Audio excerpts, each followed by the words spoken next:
সশরীরে এসে যদি এসব দেখেন, তাহলে আপনার গতি নড়ে যাবে, তাই তো? কিন্তু আমরা আমাদের আন্দোলন চালাবো, দাবি না মেটা অবধি চলছে চলবে। না না না না, এরকম করো না। কিছু একটা উপায় তো বলো, নইলে আমার গদি ডুবে গেলে তো নবাবও যে তোমাদের মোটা বেতন দেবেন তার কোনো ভরসা নেই। ঠিক আছে, এত করে যখন বলছেন তখন আমার একটা উপায় আছে। কি উপায়?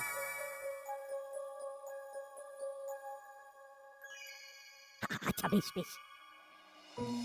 কি কৃষ্ণচন্দ্র, শুনলাম সব সভাসদ ধর্ণা করছে, অনশন করছে। না, আমরা ওসব করছি না, আমরা রাজবাড়ির কাজ করছি। এই যে আমি দরজা জানলা পরিষ্কার করছি। মহারাজ, রান্না হয়ে গেছে, আমি খাবার ঘরে গিয়ে খাবারটা রাখছি, কেমন? আচ্ছা বেশ। কি রাজ সভাসদরা তো এসব দাস দাসীদের কাজ করছে। ওরাই করতে চায় আর কি। আপনি একটু বাগানটা ঘুরে আসুন। আচ্ছা।